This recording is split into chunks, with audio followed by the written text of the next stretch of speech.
Hari Om, good evening. A very warm welcome to all of you. Please come, let's pray together.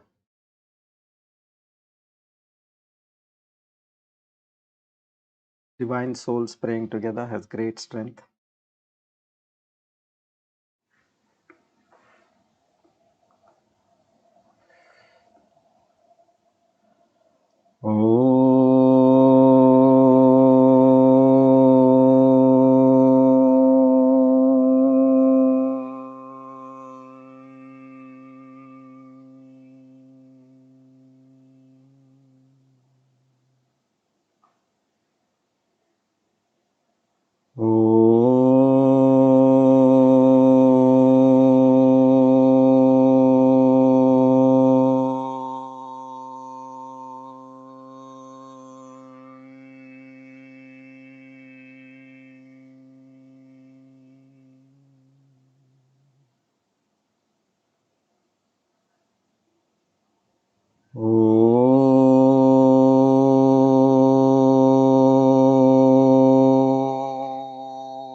Asato ma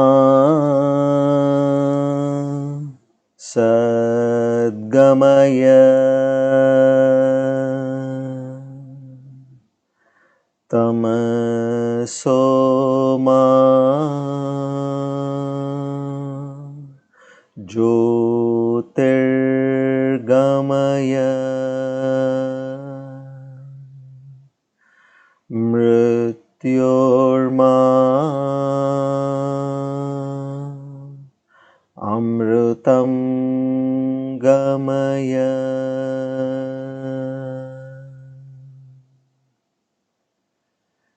Sahana vavatu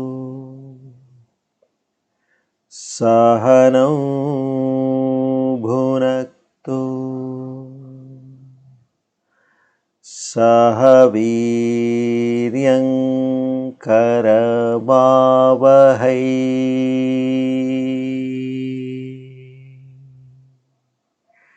tejasvinavadhitamastu ma vedvishavahai.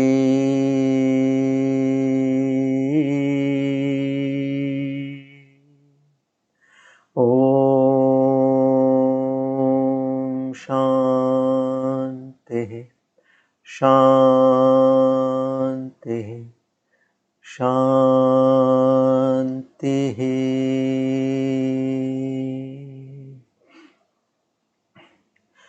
Hari Om Tat Sat.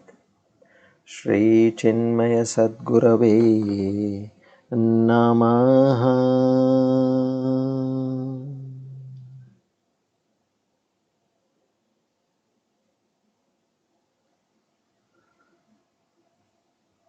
O Lord, the Almighty, who has the divine names Mahidaraha, Achyutaha,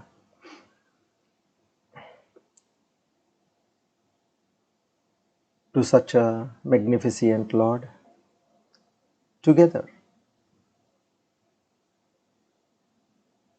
with Shraddha, Bhakti and Prapatti, we offer our humble salutations. To seek His grace, His mercy, His love, His compassion, His kindness, His benevolence, His forgiveness, His strength. O Lord, we beseech in you to bless us with the divine qualities of Shraddha, Bhakti, Jnana, Vairagya, Mumukshutva, Prapatti, only and only to understand Thy true self as a first-hand experience within ourselves. We pray that at the end of our lives, we reach thy holy feet. Om Tat Sat. Today, by the grace of the Lord and the blessings of the entire Guru Parampara, we are on our Divine Discourse number 325. On the 28th of March, 2023. This is our first discourse in this new Samvatsar year. Shobhakrit Nama Samvatsara, Uttarayana, Vasanta Rutu, Chaitra Mas, Shukla Paksha, Bhauma Vasare, Saptamya Tithau, Mrugashira Nakshatra, Saubhagya Yoge. On this auspicious day of Tuesday and the auspicious time of the evening, we all take a firm resolve in our lives. Na ham karta, Hari karta, Hari preranaya, Hari pri. O Lord, I have completely surrendered unto Thee. I care not what comes in my life. I know that whatever is coming in my life is at Your instructions, Your behest, and at Your will.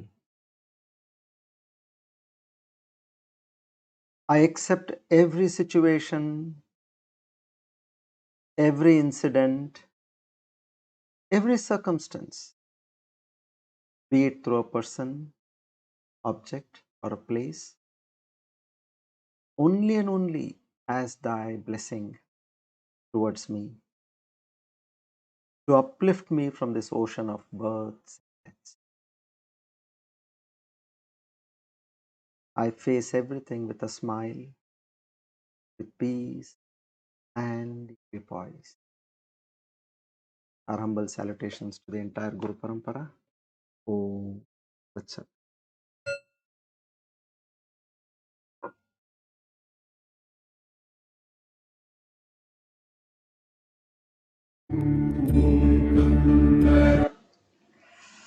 So, good evening, everybody. A warm welcome to all of you once again. So, today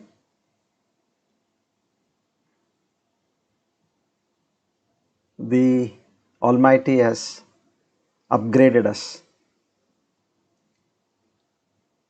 Now, we are going to learn a new text, a Prakarana Grantha, what we call,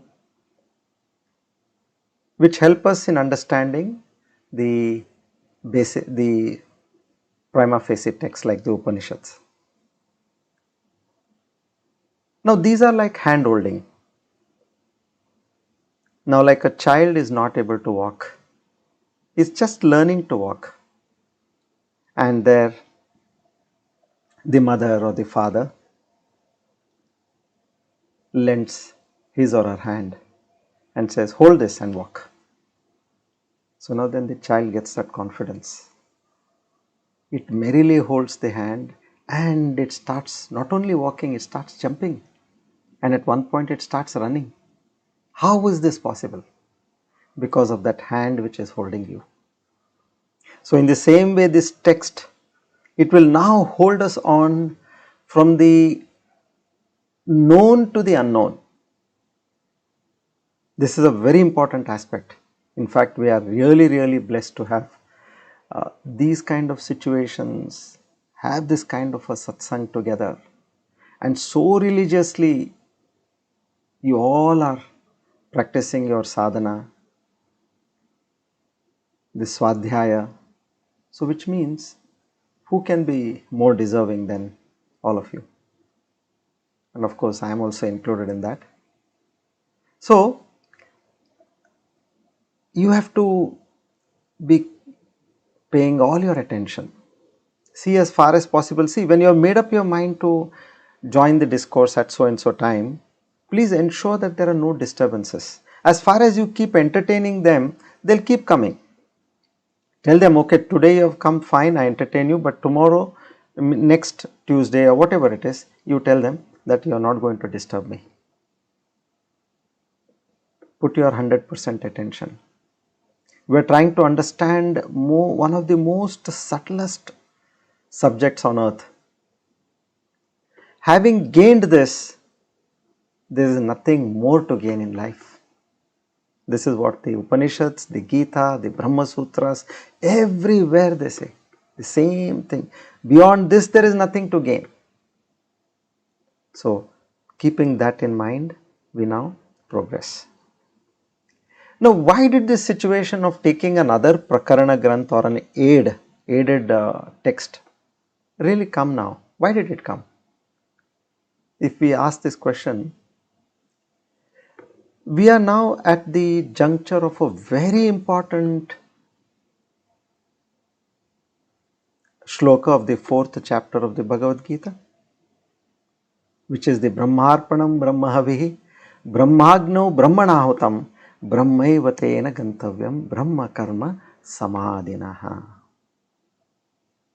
Now, what does it say here? It says, now here the metaphor is given regarding a yajna. Now, why a yajna?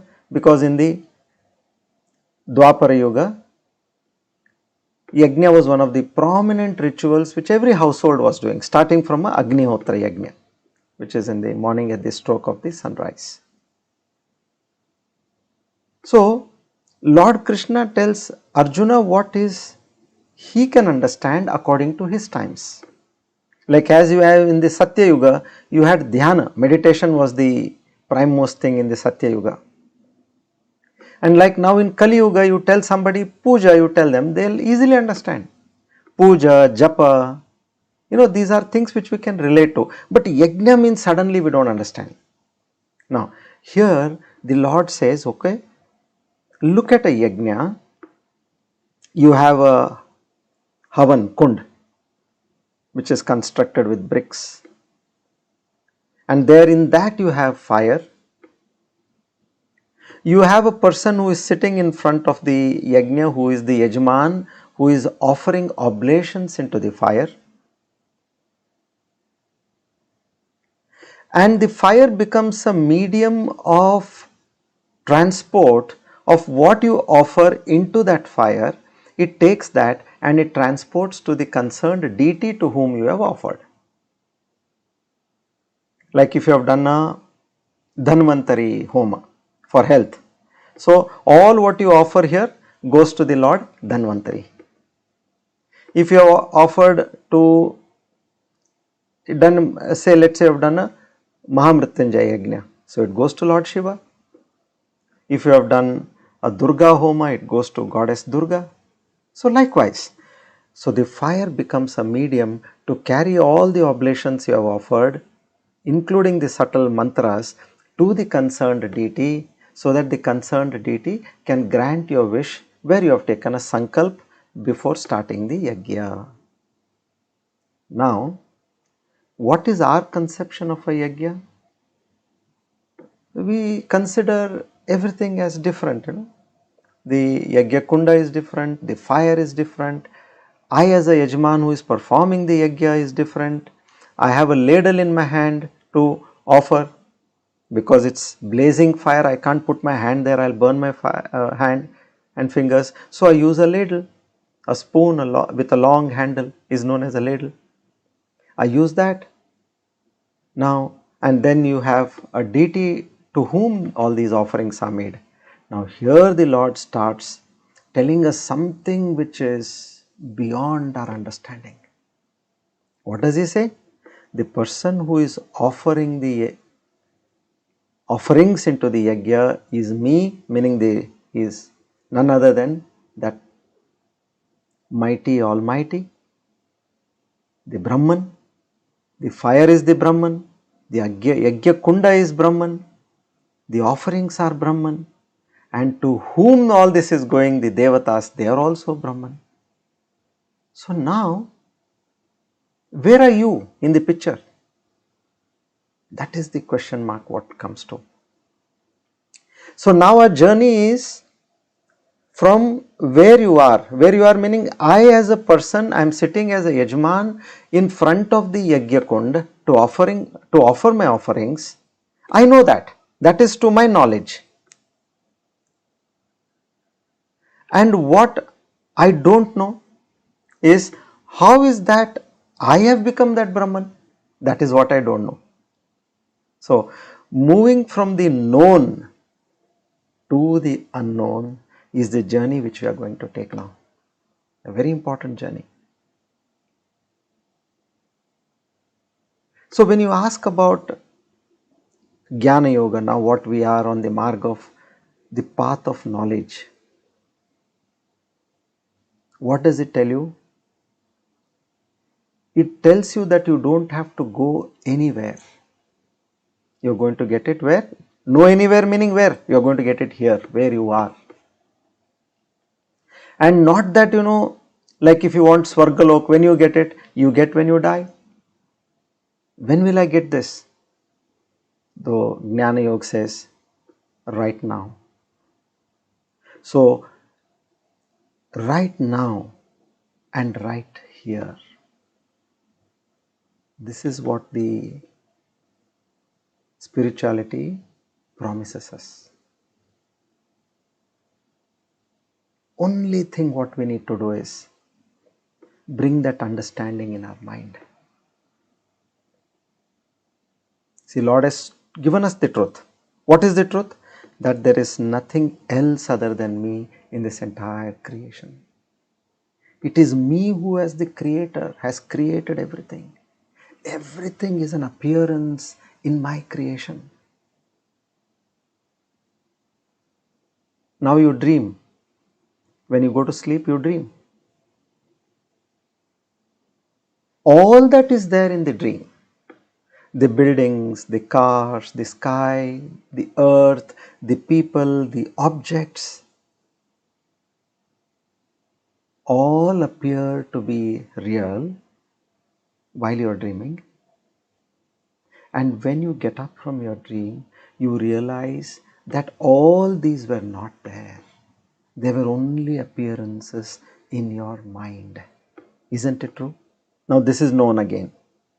Why I am mentioning this is what you know, what I know, that we are just trying to get an inkling about it. Because from here we have to move towards the unknown.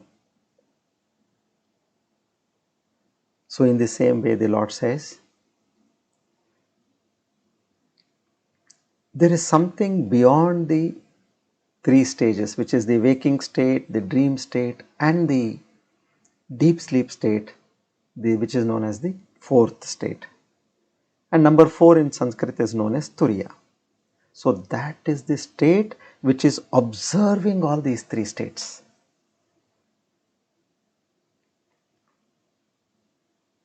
So we have to now understand our true self. What is exactly our true self? So I'll be telling you all 2 stories today. Very prominent stories which I have told in the past, but now it is relevant to be repeated again. And I would say that through these stories we'll understand better. So keep listening to these stories. They are loaded with the depth of the spiritual knowledge. And you get the crux of it, you are done. So, starting from, I know myself as a person, but now the Lord is telling me that even me as a person who is the Yajman in front of the Agnya Kunda is Brahman himself. So, if I am Brahman, assuming what the Lord says, yes, if I am that pure consciousness, that Satchidananda, then why is it that I am suffering here as a person? So here a very important aspect comes in as Aropa and Adhyasa. Adhyaropa and Adhyasa. Adhyaropa means a superimposition. Something is covered up. So this true self has been covered up. And adhyasa means de-superimposition, removing that cover so you see the truth. You are originally the true pure consciousness. But now what is that which has covered up with you? That false knowledge in yourself, in your mind. How does that happen? Now a small baby has been delivered. 1 month, 2 months, 6 months, 1 year. They say by the time the baby has reached somewhere around 18 to 24 months, during that period, the superimposition happens on the baby. Till then it is divine.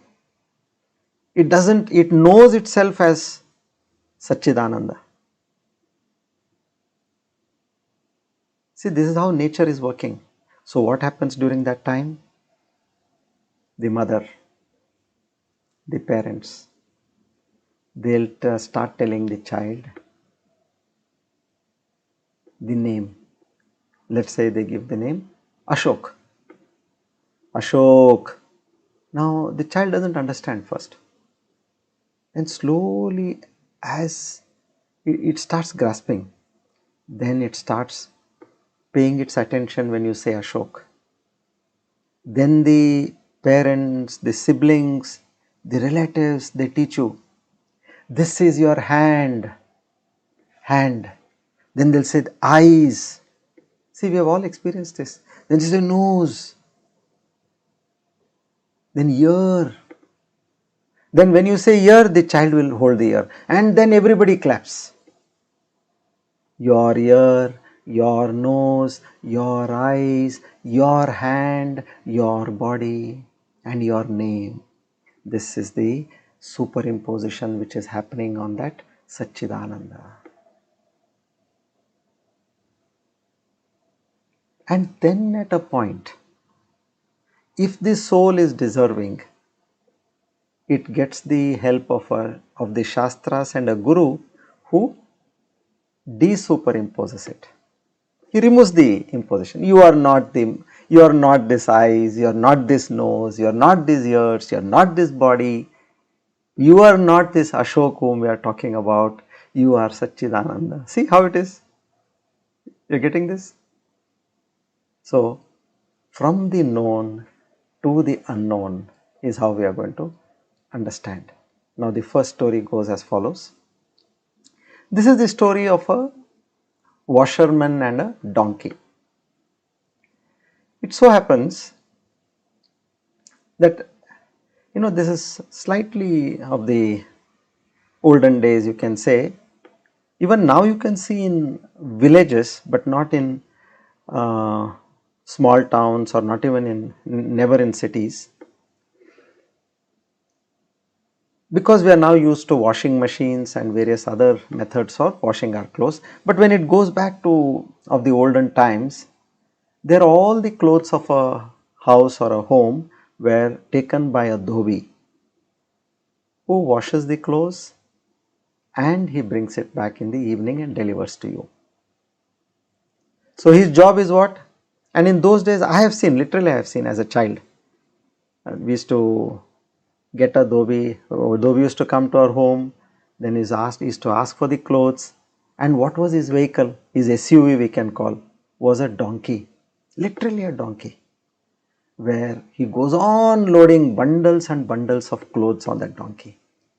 So now, one day, this dhobi, on his usual ride, he goes to various houses, he collects all his clothes, and then finally he has to take it to a river, a nearby river, and there he washes them, and in the evening he properly folds it and comes back and delivers to each and every home.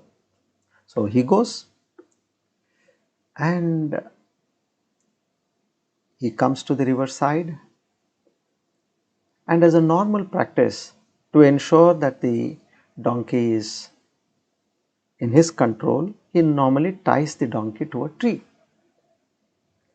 So for that he needs a rope, and it so happened that he gets to know that he has forgotten the rope. Now what will you do? If he goes back to his house to get that rope, he can't leave the donkey here and go. He has to again put back all the clothes on the donkey, again along with the donkey he has to go, and then come back. By the time it will be afternoon, he won't be able to do his job. So he is now in a fix. He is worrying now.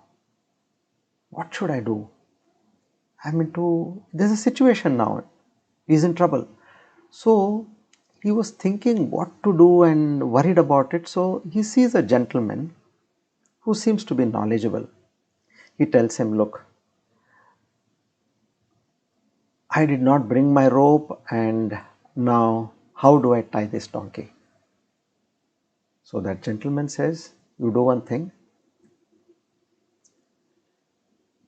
As you normally tie a donkey, you make those signs, meaning actions, and make sure that the donkey is seeing you while you're doing that action. So like you pick up a rope and then you're tying the rope again along its neck, and then you take the rope and you tie it along the tree. Exactly in the same way you do your action, provided the donkey is looking at what you're doing. And this person says the dhobi is happy now with this solution because it's just a gesture he has to do. So he does all that. And then he notices that the donkey, as it used to sit in the normal way, it sat down. So then he understood, oh, now the donkey has understood that it has been tied and it's going to take rest for some time, and after rest it will start eating the grass around the place. So he is happy, he goes there, he starts washing his clothes, now and then is looking at the donkey. It's exactly the same way it is behaving as though it is tied. He says, my God, thank God, I am saved. He washes all his clothes and he comes back, he puts all the clothes on the back of the donkey, and now he says, Chal, get up, we'll have to move. Donkey does not move. Obviously, because the donkey thinks that it is tied. Now the washer, the dhobi doesn't know what to do. Now again it says, I'm stuck again. Because not a bit, the donkey is not moving at all. Then he recollects that the person who had given this suggestion was staying close by. So he runs to his house, because now he is sure that the donkey is tied, it will not run away. So he runs to this advisor's house, and he asks him, sir, I have a problem now. The donkey is not getting up. It's thinking that it is tied. So then the gentleman tells him, as you tied in the morning, in the same way you untie the donkey. And be careful, ensure that the donkey is looking at what you're doing. Oh, he says, so simple, very good. He runs back and he unties. He unties the rope along the neck of the donkey, then he takes it and he puts it around his hand. He goes and unties the rope on the tree, and from there again he does all this action and he puts it on the clothes on the back of the donkey, and then he says, Chal. Now the donkey gets up and they start moving. Now what we can understand here is, if you can get the crux of the whole story, the donkey was never tied and the donkey was never untied. So now what is that which the donkey got in its mind? Was that it was tied and it is getting untied. Now in the true sense, if you apply the concept of this story, we were never in bondage. We have presumed to be in bondage, and now by studying Vedanta, by studying all these texts, listening to all these scriptural talks, the untying is happening. So what is the concept if you apply? We are never tied, which meaning we are of that original Satchidananda Swarupa. We are never in bondage.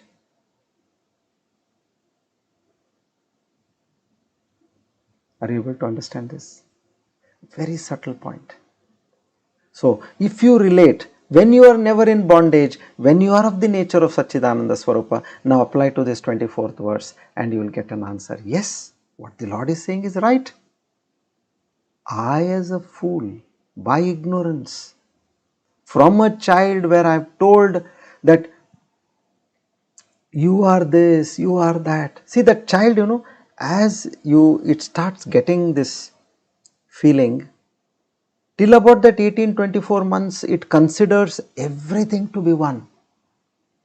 The child, the mother, the father, and every family member, the cot, the dining table, the chair, the TV, it does not make any difference between these.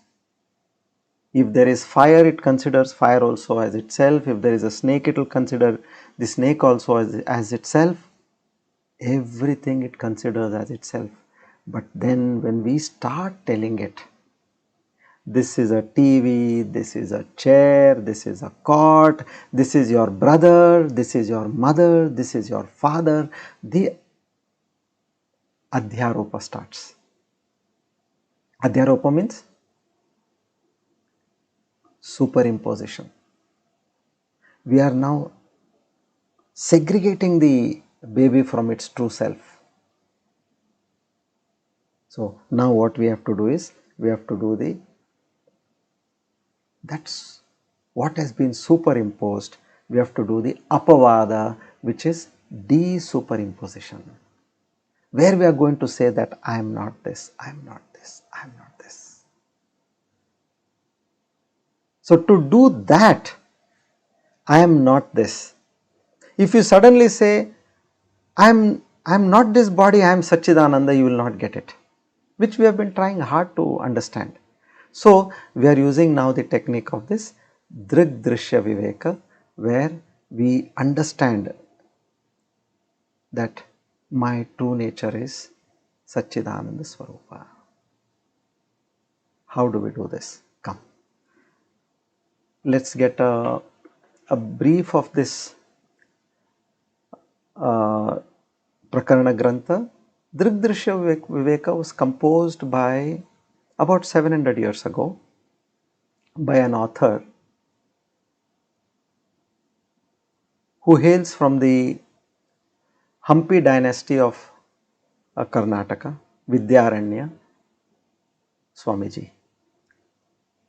Now, many a places they do talk of that this text has come from Adi Shankaracharya, but most of them do agree that it is from Vidyaranya. But anyway, it doesn't matter who has written the text, either it is Vidyaranya or you can call it as Shankaracharya. Now, here what it says is, we are not human beings in search of a spiritual experience, but the truth is, we are spiritual beings having a human experience. See, again it comes back to the same thing, that Brahmarpanam Brahmavi.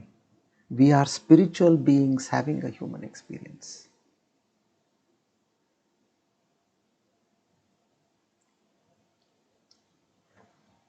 So this text, it literally goes like a mathematical formula. Like you have 1 plus 1 equals, you get an answer 2. Then the next step is 2 plus 5 equals 7. 7 minus 3 equals 4. And 4 into 5 equals 20. Now these are steps. So each and every step is important over here. So very simple. Now we go ahead with this particular text. There are about 36 shlokas in this text. We will be taking the very important shlokas. And to give you an understanding, the first shloka of this particular text, it almost covers half the essence of the text. So if you have understood the first shloka in the right sense, you have understood half of the text. Okay, now let's start. What it says, prima facie is step 1. Seer and the seen are different. Now, for example, you have a remote over here. My eyes are the seer and this remote is the seen. And my eyes are different, the remote is different. Got it? Very simple. If I have a book here. My eyes are the seer, the book is the seen, and what it says, my eyes are different and the book is different. Okay? Now you may be getting the feeling that yes, we understood, please go ahead. Now, so which means seer and the seen are two different entities. You may say,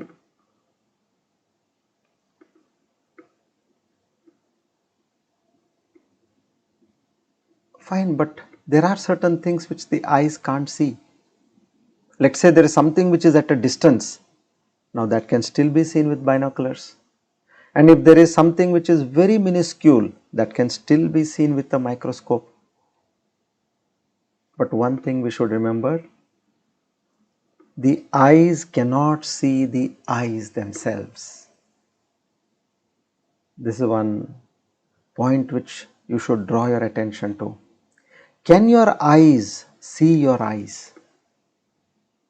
Yes, I can see it in a mirror, but that is a reflection. Yes, I can see it in a picture, but that's a picture which is showing you your eyes, but your eyes can see only something that is different from the eyes. So by this, what did we understand? The seer, which means the eyes, and the seen as an object are completely different. Perfect. Now we move ahead. Second point. Now the eyes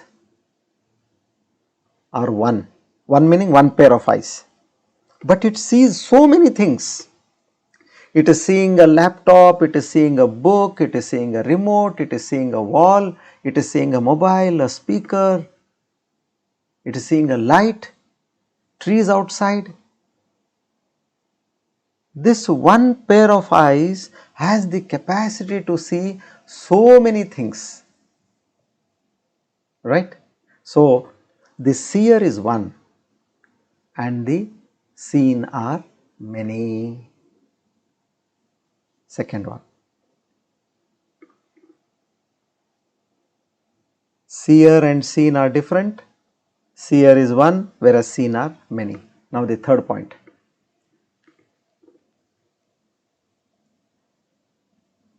The seer, which means the eyes, are relatively unchanged, but what it sees keeps continuously changing.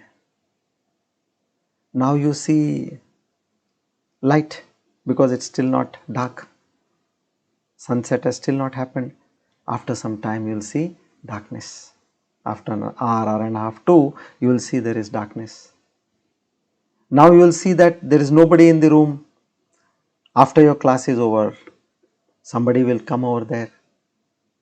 Then you will go outside and you will be able to see so many things. So what happens?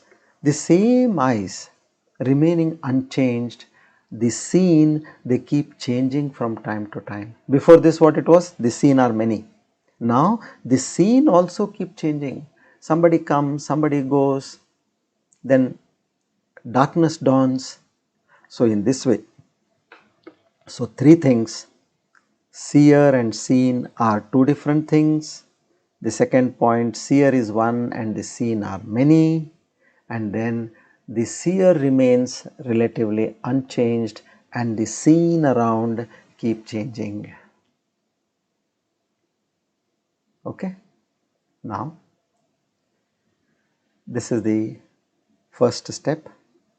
Now we'll take the shlok of Drig Dhrishya Viveka. We'll be able to understand this particular first shlok, which I told you, if you understand this, you have covered 50% of the text. Rupam drishyam lochanam drik Tadrushyam druktumanasam drushyadhi vrittaya sakshihi drigeva natu drushyate.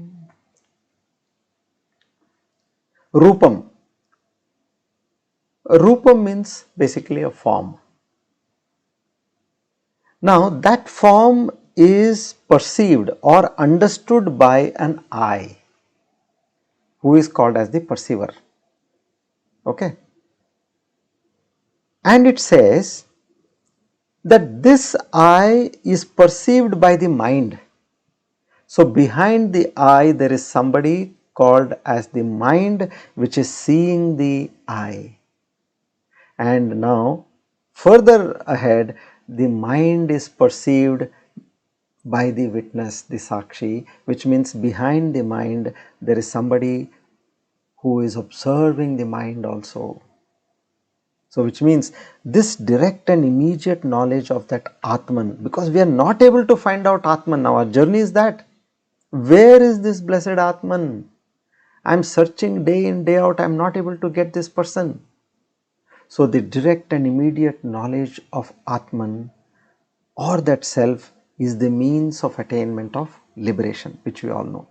So the understanding of the meaning of that great thought or that statement, Mahavakya, which we call as Tattvamasi, thou art that. Tattvamasi means you and me are one and the same.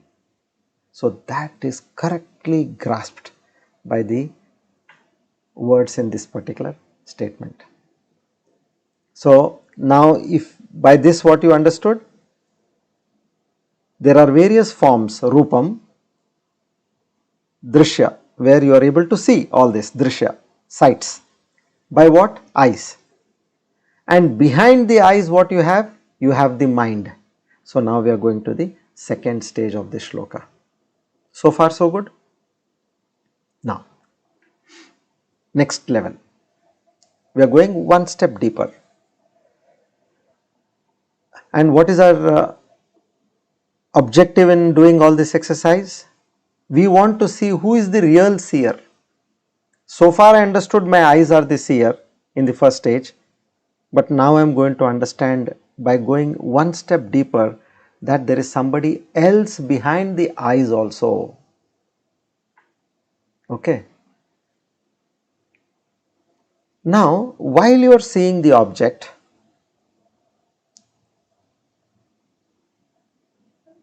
where the eyes are seeing the object, but in the second stage, the eyes which were the seer, now they become the seen.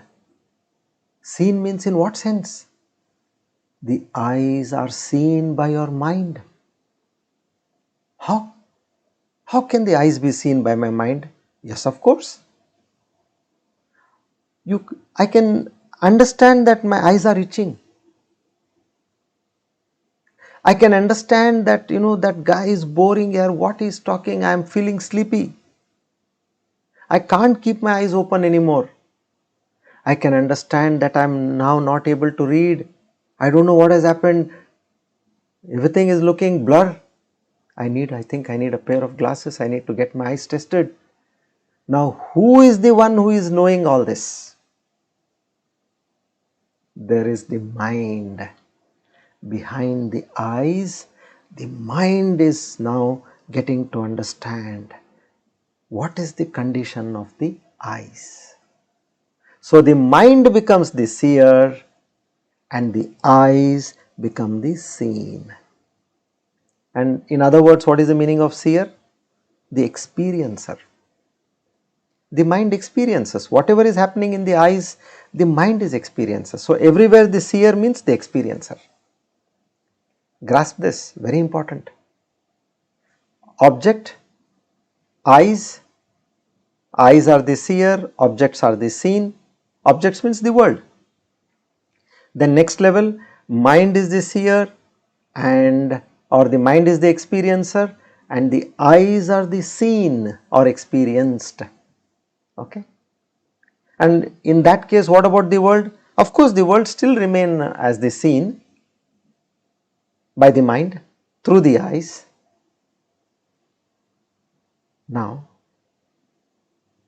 when you say eyes, you should use this to all the other sense organs. The nose, the tongue in terms of taste, nose in terms of smell, ears in terms of sound, and sparsha, sensation of the skin in terms of your skin. So, using this, here we are only talking of one sense organ, which is the eyes. In fact, up to the shlok 4th, they go off, they take the various other sense organs and they explain. So, the first 4 shlokas go on this. So, the seer and the seen again, now they are different. And seer is one, the seen are many, which means mind is one. And what are these seen now by the mind? It knows what the eyes are doing. It knows what is the condition of the ears. I am not able to hear properly. I don't know why. Get your ears tested. Then the doctor will ask you, is this suiting better or that is suiting better? A hearing aid. You will say, doctor, I think the second one is better.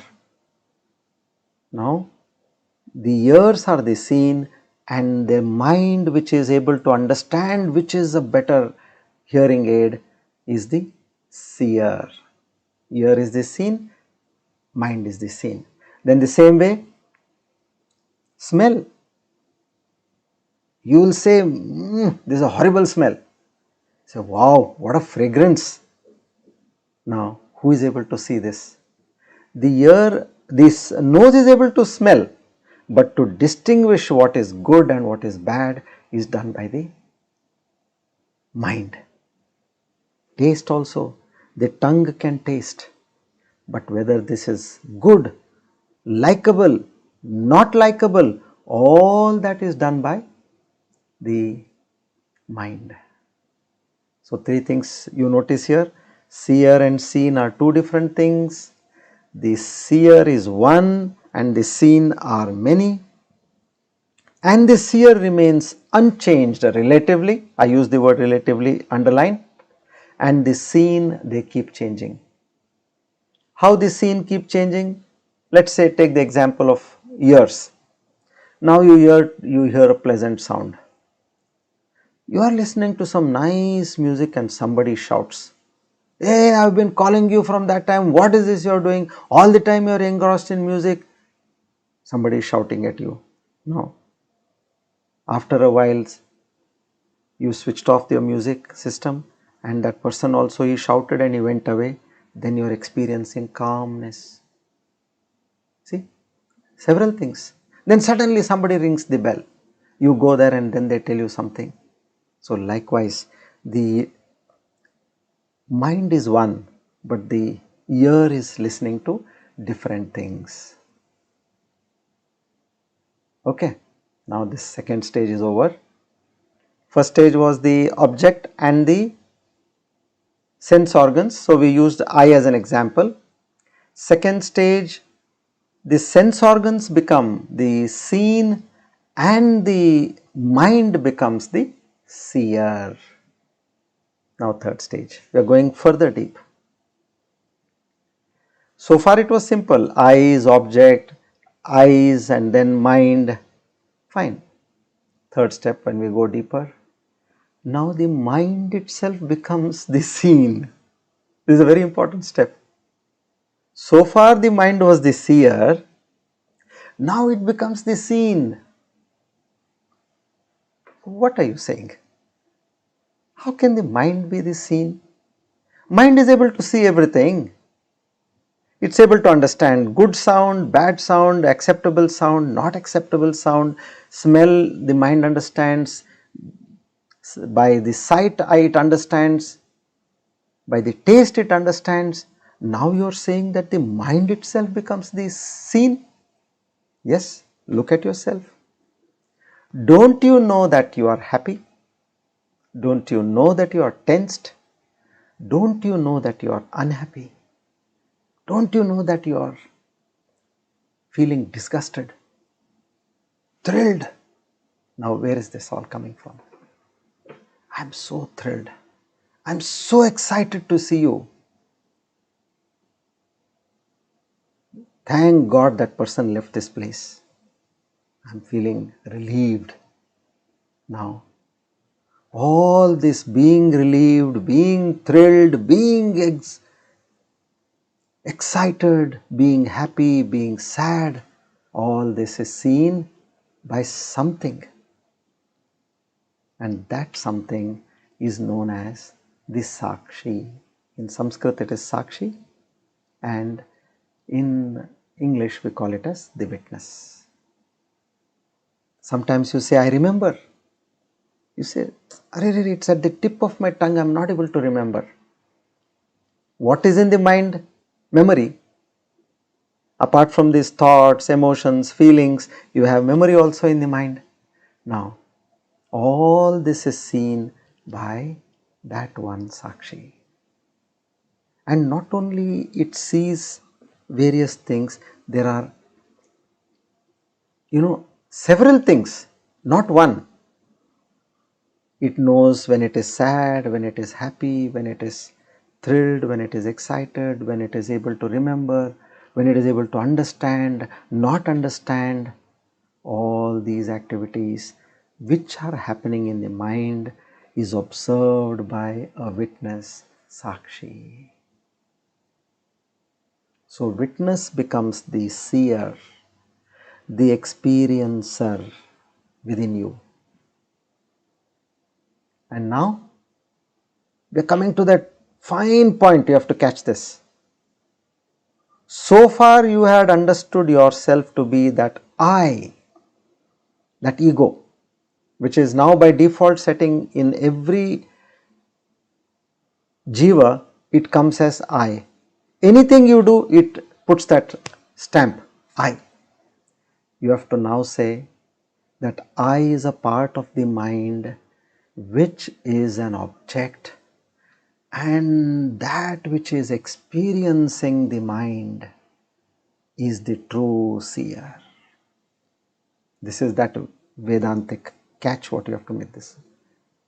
This is that beautiful subtle point you have to catch. I becomes the object now. What are the components in the mind? Manaha, mind, buddhi, intelligence, chitta, memory, mana, buddhi, chitta, ahankara. Fourth one is I factor. All these four are seen by that pure consciousness which is the witness within you. So the mind becomes the seen and the witness becomes the seer. So you are the seer. You meaning that witness. You are the seer of your mind. You know you are experiencing your mind. Then what happens? The mind becomes an object, which is the seen, and the witness becomes the seer. So now again make these observations what we have done in the past. The seer and the seen are different. They must be different. If the seer and the seen are different, then we come to a remarkable conclusion. You cannot be your mind. Why not? Because you are experiencing your mind. You are different from your mind. See, all the time you were saying, no, I am not the body, I am not the mind. How? Now go by this formula. The seer and the seen formula, the steps. I can see my mind. I can read my mind. I can understand my mind. I can feel my mind. I can experience my mind. Which means the mind is an object. And that somebody who is behind the mind is the true seer. He has surpassed all the seers of the earlier round. The mind overtook the eyes and other sense organs. Now the witness overtakes the mind as the final witness, final seer, final experiencer. So this I has got no existential status. Very simple to understand. I is an object, just like mind is an object, just like this body is an object, just like every sense organ is an object. The entire body, mind, senses complex or conglomerate is all nothing but objects. And what is enlightening, what is enlivening this entire body mind complex is that pure witness, Sakshi. In the common understanding, you talk of any person who is grown up, who is reasonably well educated or well understood, what we do is we identify ourselves with our mind. When you say me, immediately that concept of when you say me, that I factor in my mind, it gets up. And it says, yes, mind, the body, the senses, we are all, when you say me, meaning all this comes to our mind. We are in this body, we are in this mind. We means I am in this body, I am in this mind. But here you see that the mind is also experienced. And if the mind is experienced, it becomes an object. And the true you, not the aham bhava you, that true you, that Satchidananda Swarupa becomes the experiencer and the seer of the mind.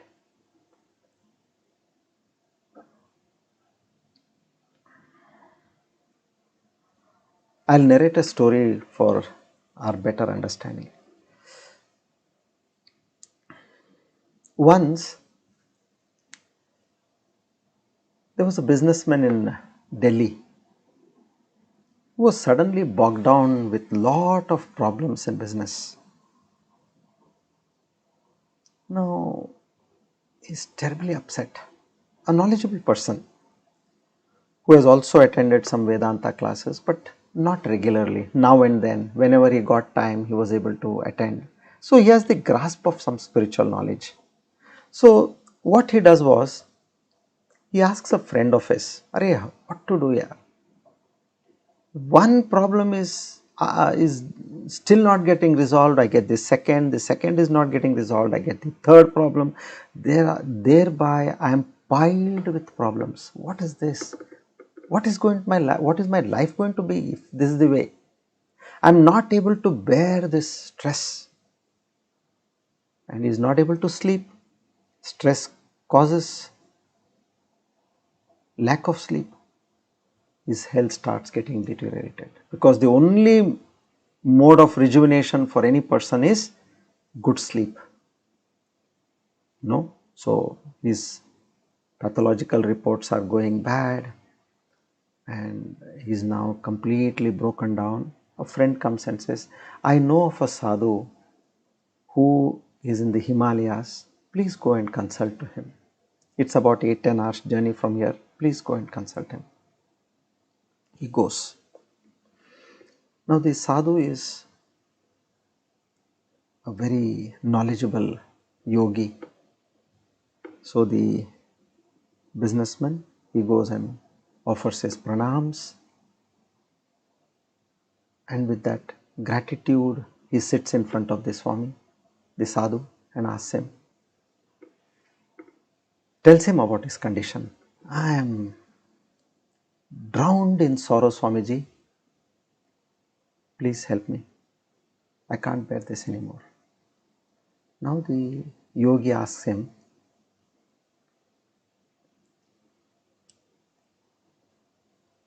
"Do you know the misery and unhappiness, sadness? Do you know that?" He says, "Obviously, Swamiji, I am able to experience this. I am able to see this clearly. Who other than me can understand this?" "Oh, You are able to see this misery in your mind. That means that misery is in your mind and you are able to see your mind, and mind is an object, that misery is also an object. You are the seer, and the seer and the seen are different. If you can experience something, that is different from you. If you are experiencing that misery is in the mind, and you are experiencing that miserable mind, which means that is an object to you. You are not that. You are only the knower of the misery in the mind. Understand this. What are you? You are the knower. You are not miserable. You are the knower of the misery in your mind, and hence you cannot be miserable. You are not the possessor of the misery, you are only the witness of the misery in your mind. See, it is so important. I will tell you, this can be the best psychology lessons to a person who is undergoing depression. Distance your mind from your true self. Now we have brought everything together. That person, he understands. He says, I never thought about this, Swamiji, in this way. I am really glad what you told me. I can actually think about it for some time and it is really working. I am getting the grasp of what you are saying. I am not miserable. Misery is in the mind and I am the witness of the mind. Wow. He offers his pranam and he goes back. And now why do we feel unhappy? Because we have got identified. We are hugging that unhappiness. So here that unhappiness, you should say, that sorrow, that misery, I am watching that unhappiness. I experience the unhappiness. I am only the witness, I am experiencing it. The unhappiness is an object which is in my mind. It's a physical object. What? Mind is a physical object, unhappiness is a mental object. So this way, his mind calms down. He feels a distance, a gap between his true self and his mind. Now, like for example, if I have to just give you a simile to understand this better. Now let's say you are in water and you are experiencing misery being in the water. Now let's compare the water to your mind. As far as you are in that water, you will never be able to, you will never get dried, meaning you are in that wet water. So to come out of that water, meaning wet water, and to get dried and warm, what you have to do? You have to literally draw your body out of that water, because the water is giving you sometime comfort, sometime discomfort. So what you have to do? Being in that water, you will be experiencing that comfort, discomfort, but the moment you come out of that water, that comfort and discomfort will not affect you anymore. So here that distancing is happening for you. You are coming out. Right now you are one with the misery and the mind. Now you know that the mind is an object, misery is a mental object, mind physical object, misery a mental object, and you are the witness of that mind and misery. Now after some days, the businessman comes back to the Swamiji again and he says, he does his rituals. He says, Swamiji, I am so thankful to you. I tell you, I practiced what you were saying. A very smart guy. He was a very successful businessman also. He says, I practiced and now that unhappiness has gone from my life. I am now peaceful and happy. The Swami says, no, You are not peaceful, you are the witness of the peace in your mind. Mind is a physical object, the peace is a mental object, and you are the witness of the peace in your mind. See, you're getting this? See what happens when there is peace in the mind and you embrace the mind. Let's say you become one with the mind. The water is cold, comfortable. You go and get wet. You get into the water. You got wet because it was comfortable. You hugged the water. You went inside. But after some time, the water is going to get cold. It's going to be uncomfortable for you. So never get into that mind frame. Always say that mind is an object. I am the witness of the object. You are seeing the fire, but you are not being in fire. What is the big difference? Seeing the fire from outside and being in the fire, doesn't it make a difference? That is what exactly happens when you observe the mind as an object. And now use this principle where seer, seen, how? Yes, so rational. It is just like that 2 plus 2 is 4, 4 plus 8 is 12, 12 minus 8 is again 4, 4 into 5 is 20. These are all proper math. In the same way, seer, seen, oh, put this. You are the witness of the misery in the mind. That restlessness of the mind, you are just a witness. You are also the witness of the peace of the mind. You are also the witness of the anxiety of the mind. You are also the witness of the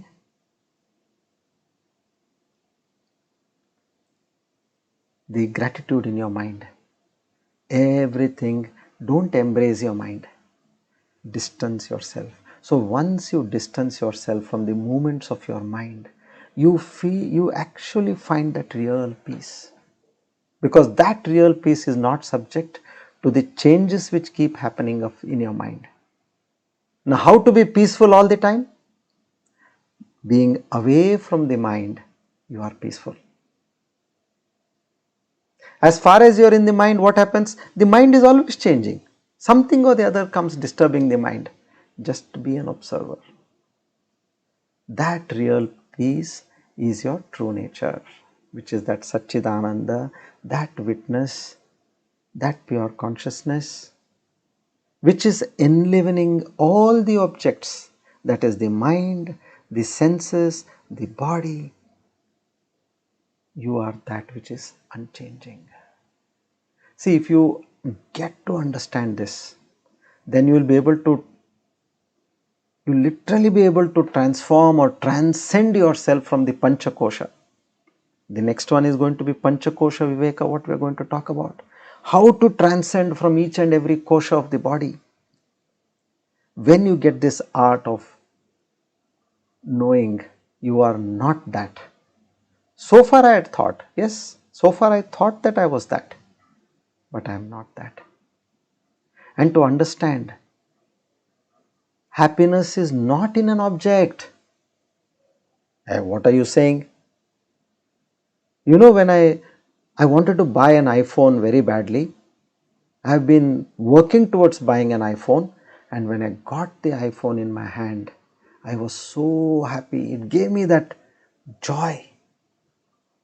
It can be anything, iPhone, or it can be a car, it can be some object, or it can be a promotion, a subtle object. Anything which has made you happy, you know what is the secret behind this? It is not that the object made you happy. Now let's analyze this.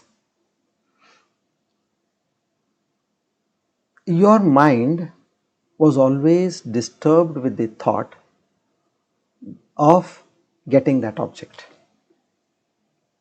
I want this, I want this, I want this. Because it constantly is hitting your mind. Not once, twice, it is hitting your mind hundreds of times in a day. Every time it hits your mind, it is creating that agitation in your mind. What? I still didn't get this.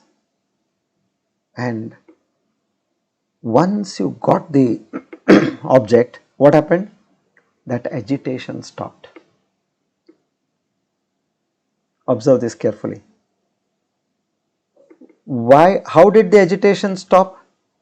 Because that thought which was bothering you, that thought stopped coming. It is not the object. The thought of the object stopped coming and you felt happy. A very fine, subtle difference. After some time, another thought comes to you. Let's say you bought an iPhone. After 6 months, a new model comes with some good, really good features. Why did I buy this? I should have waited for some time. And that thought starts bothering you. If that true happiness was with this iPhone which had really given you that happiness, then why is that same iPhone not giving you this happiness now? So now you realize it is the thought, disturbing thought, when it stopped, you felt happy, not by that object. And that same object which you felt, which you thought that it was giving you happiness, eventually again became a source of your unhappiness. Why did I buy this house? Why did I marry this person? Why did I take up this job? But which you are longing for. When you got that, you were so happy. But now suddenly you start asking these anti-questions. You got it? So when you get the understanding of where this happiness is coming from, when you get the understanding of mind is different, senses are different, the objects in the world are different, and my true nature, experiencer of everything is different. When you get this true understanding, then you have those watertight compartments. It's all in your mind. Where is ignorance? In your mind. How to remove ignorance? By knowledge. What knowledge? Spiritual knowledge. Once you get that spiritual knowledge, which removes the ignorance in your mind, because ignorance is about the spiritual. What is spiritual? The true self. When ignorance is about the true self, and when you get that knowledge of the true self, where ignorance being in your mind and the knowledge coming into your mind, then you get realized. I realize that I am not this nonsense what I was thinking about. I am an observer. I am an experiencer of all this. That's all. I am different and they are different. So key takeaways. So far we had embraced ourselves with our body, our mind, our thoughts, our emotions. Now stay away. Come out of that water. Stay warm and at your desired in a proper AC chamber and keep observing the water. It's blazing sun and the water is terribly hot. It's a cold winter night and the water is terribly cold. It doesn't affect you. You have your room under control, temperature control. So be stationed in that pure self, which the Lord again and again is saying, you are that pure self. You meaning this Atma is nothing but that Paramatma. And I am nowhere in this picture. So in this way, now we will move forward. By this you must have now understood, you are that Tattvamasi. Now you got to know, because that I factor which was there is now gone, it's an object. What is consciousness? Consciousness is what you are, that which is aware. Consciousness is that which is aware, and that which is aware of is an object. So consciousness is aware, and anything that consciousness is aware of becomes an object.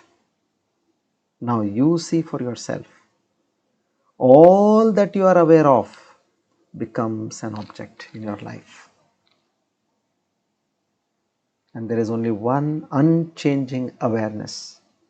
That is your true self, which the Upanishads are shouting and screaming and bombarding at us.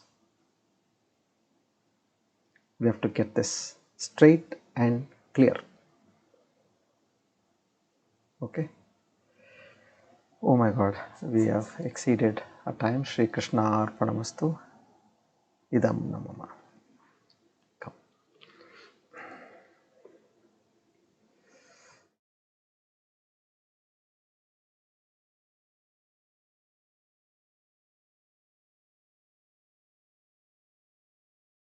I see some questions here.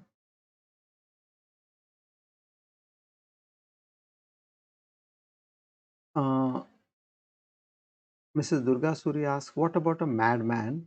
Can we say that he is always happy since his mind doesn't work? No, his mind, if you see in a madman, the mind does work in different ways. So, in our case, the way we are affected by the situations and circumstances, in the same way that mad person also will be affected. There is no doubt about it. Sometimes you see him shouting, sometimes you see him in a gloom, sometimes you see him happy, depending on the thoughts which cross his mind. And the sad part is he has lost his understanding capability, which is that intelligence factor to understand and not to understand. Vijnanamaya kosha, that is no more there in that person. So he is equal to an animal, where he will never get enlightened because he doesn't have the power to distinguish what is knowledge and what is ignorance. Okay, come. Now let's do the Vishnu Sahasranama. We are doing one particular Nama from verse 34 and the other one is from verse 35.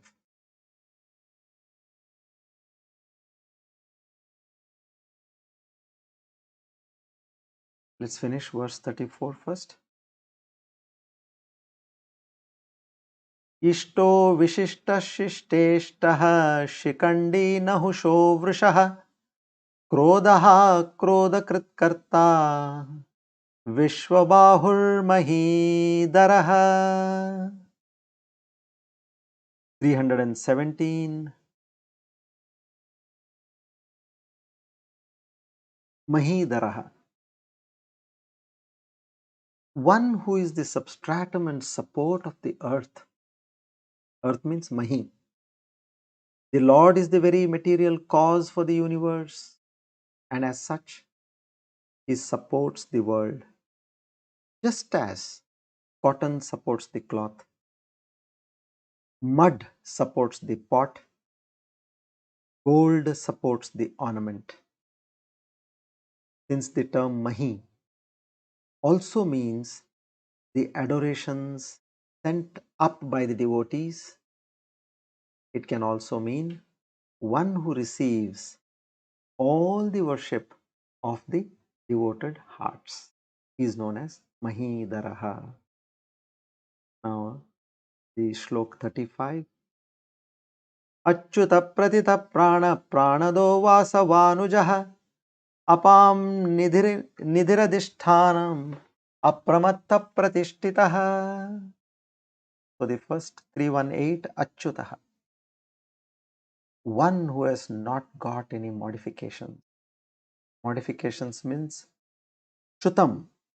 So Achyutam means no modifications. And what are the modifications? Such as birth, growth, decay, disease, death, etc. The eternal and immutable cannot have any change. In this self, being the eternal, it cannot have any of the changes that are natural to all mortal and finite things. The Upanishads themselves thunder this truth, saying what? Eternal, auspicious, and changeless. Meaning, Shashvatam Shivam Achyutam. To such a Lord who is an Achyutaha and Mahidaraha, we offer our utmost humble Sashtanga salutation. Om Tat. Sri Dhanvantari Mantra. Om Namo Bhagavate Mahasudarshanaaya Vasudevaya Dhanvantaraye Amrutakalashahastaya Sarvabhaya Vinashaya Sarvaroga Nivaranaya Trailokya Pataye Trailokya Nidhaye Shri Mahavishnu Swarupa Shri Dhanvantari Swarupa Shri Shri Shri Aushadha Chakra Narayanaya Swaha. Om Namo Bhagavate Mahasudarshanaaya Vasudevaya Dhanvantaraye Amrutakalashastaya Sarvabhaya Vinashaya Sarvaroga Nivaranaya Trailokya Pataye Trailokya Nidhaye Shri Mahavishnu Swarupa Shri Dhanvantari Swarupa Shri Shri Shri Aushadha Chakra Narayanaya Swaha. Om Namo Bhagavate Mahasudarshanaaya Vasudevaya Dhanvantaraye Amrutakalashastaya Sarvabhaya Vinashaya Sarvaroga Nivaranaya Trailokya Pataye Trailokya Nidhaye Shri Mahavishnu Swarupa Shri Dhanvantari Swarupa Shri Shri Shri Aushadha Chakra Narayanaya Swaha. To the Devata of health, we offer our humble salutation and seek his support and help in preserving good health to this body and mind till the time we achieve that divine knowledge. That's it. Now let's do a meditation briefly. All of you please be seated comfortably, head, neck and spine in a straight line.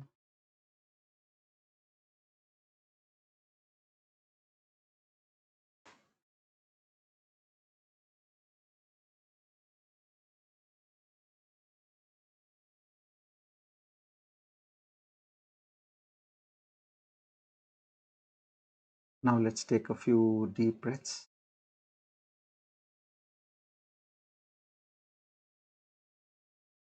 Inhale and exhale as deep as you can.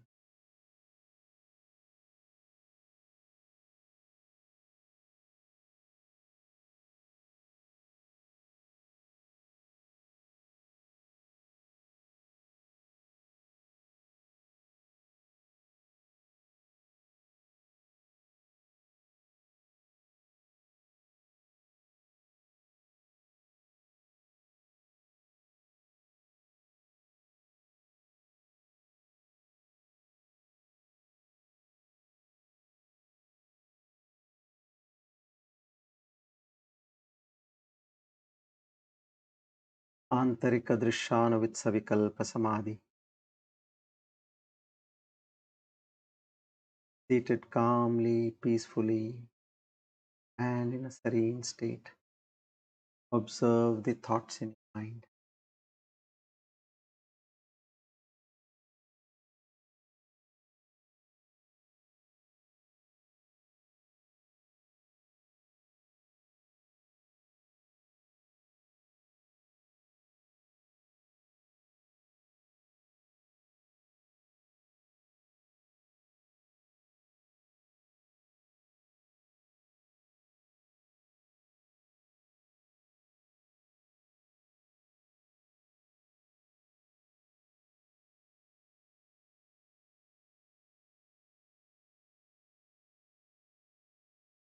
Be a witness to your thoughts.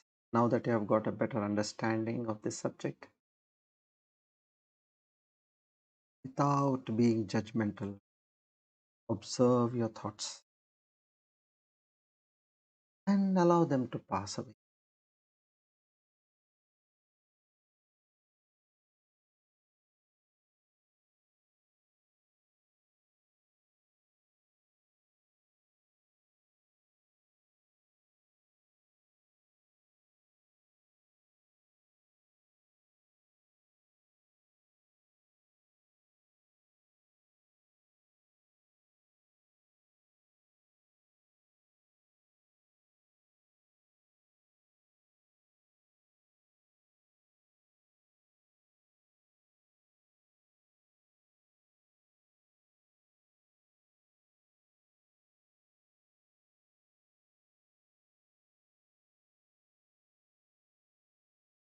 The moment you observe without being judgmental,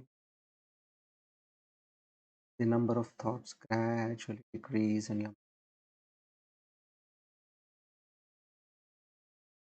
and you come to a state where there are no thoughts.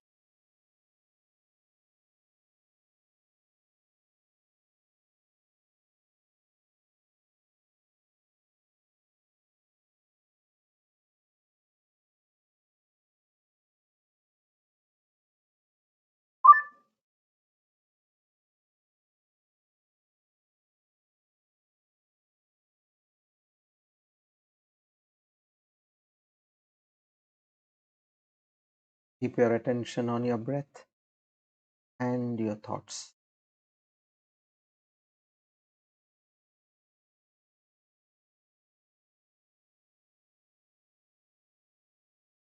Feel the calmness and serenity in your mind.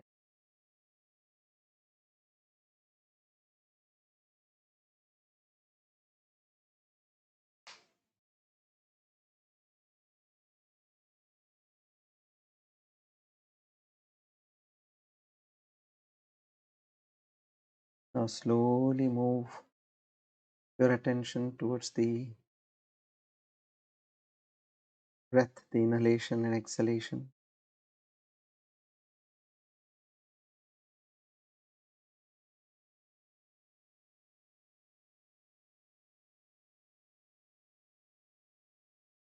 Become aware of where you are seated.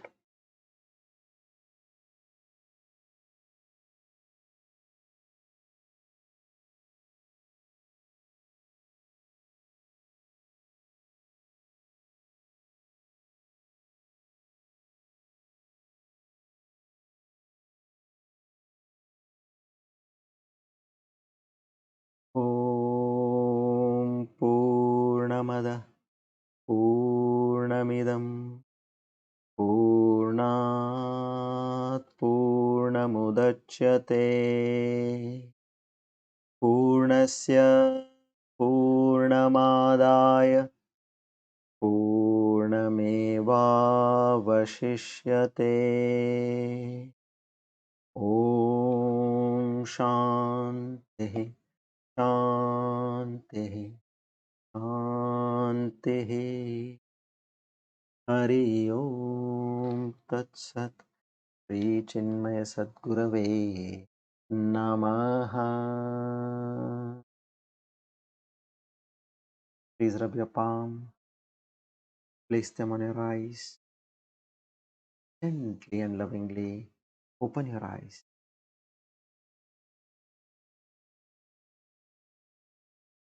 Together with obeisance, we offer today's Gita Jnana Yajna at the lotus feet of the Lord. We seek His grace, mercy. Shri Krishna Arpanamastu. Idam Namama. Om Tat Sat.